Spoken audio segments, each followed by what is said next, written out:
Hello, Summer 307 students, and thank you so much for joining me for this video.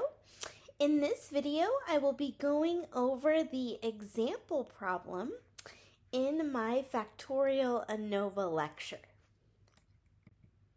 Okay, so the example problem that I presented in my last video, we were asking the question, will older kids do better than younger kids on the more diverse, race-relevant version of the game Guess Who? Okay, so we have a 2x2 factorial design. We have younger kids aged 8 to 9 years old and older kids aged 10 to 11 years old. So our first independent variable is age of kids, and there are two levels, younger kids and older kids. And then our second independent variable is the version of the game, either race relevant with more diverse characters, or race neutral, where all of the characters are white. Okay, and then so those are our two categorical independent variables. And then we also have a continuous dependent variable, which is essentially how many characters they guess correctly. Okay, so now we have our output from SPSS, and if you want to see how to conduct this factorial analysis for your homework problems, just go ahead and run through the SPSS tutorial, and that will show you all of the steps that you need to complete. Okay, but for now we have our output already provided for us. And on your own, I wanted you to indicate whether there was a main effect of age. So I wanted you to explain that and write the response in APA style. And then of course the second thing is there a main effect of version? Okay. And lastly, is there a version by age interaction? Right?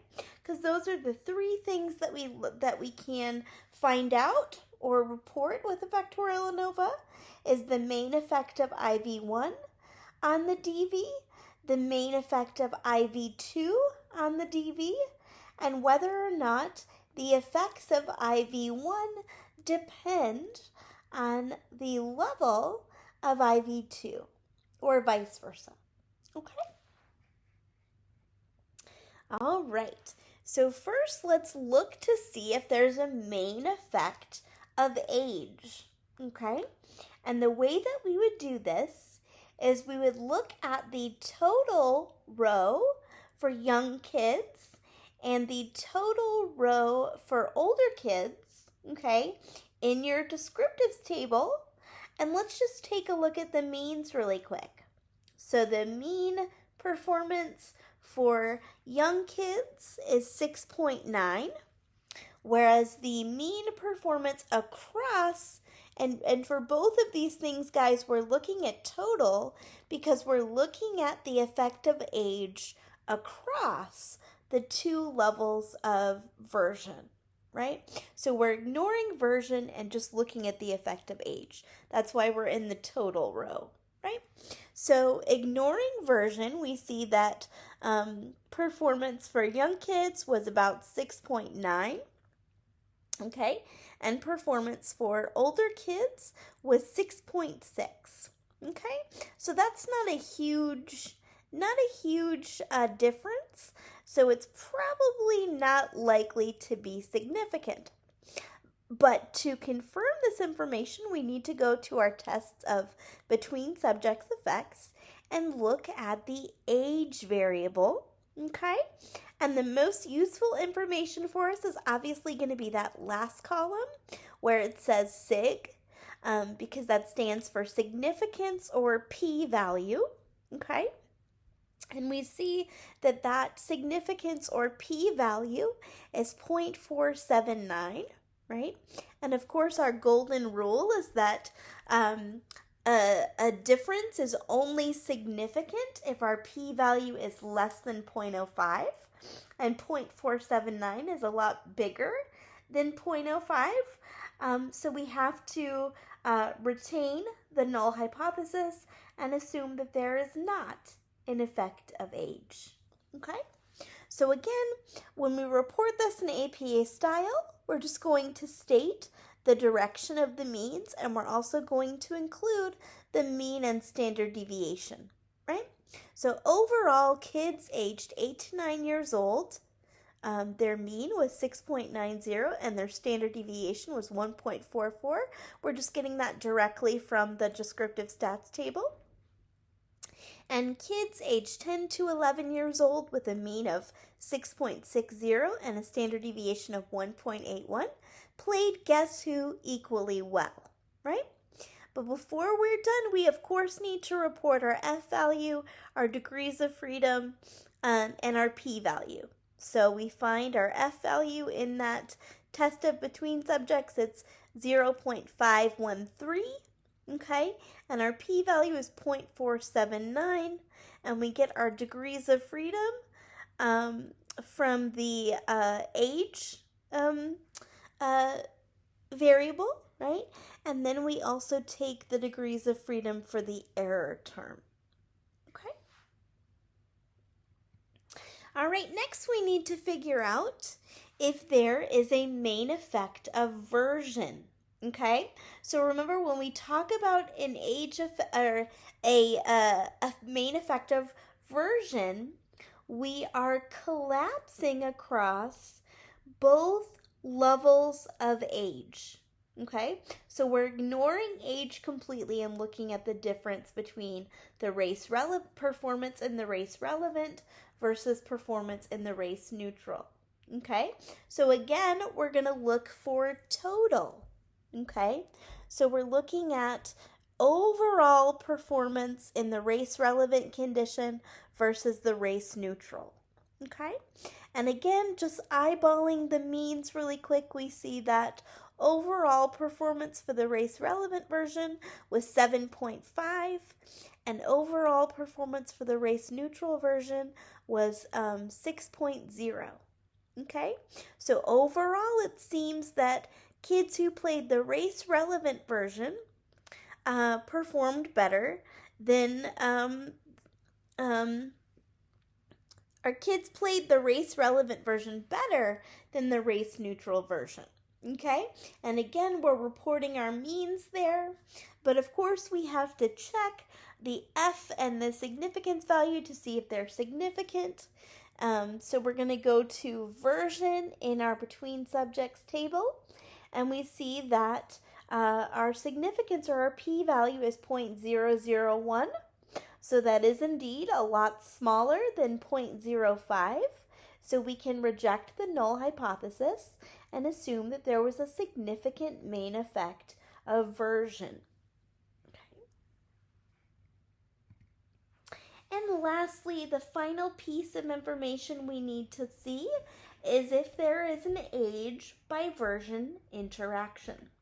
Okay, so again, to do this, we are going to compare our means. Okay, so if we look at, well, let's start by looking at the age by version interaction term in the test of between subjects table, right?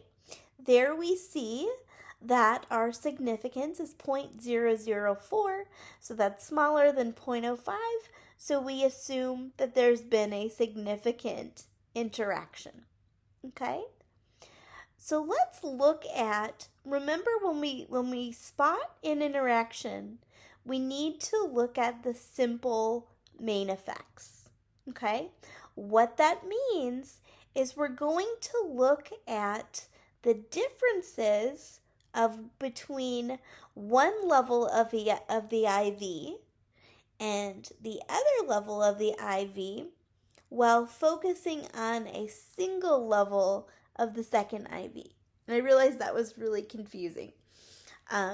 So first what we're going to do is we're going to look at one level of age, okay, and compare both levels of version, okay?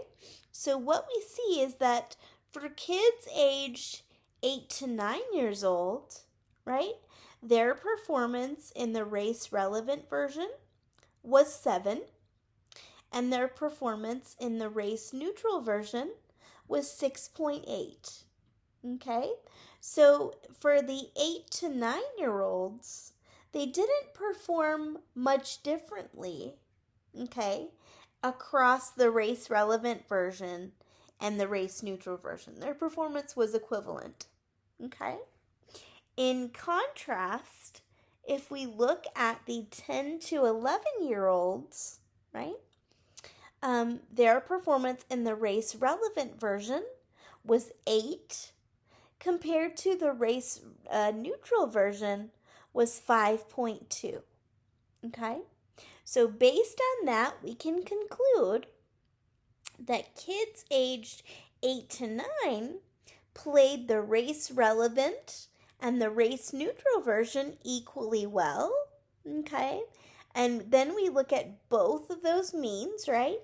So they played them equally well. 7 versus 6.8 is not a huge difference, right?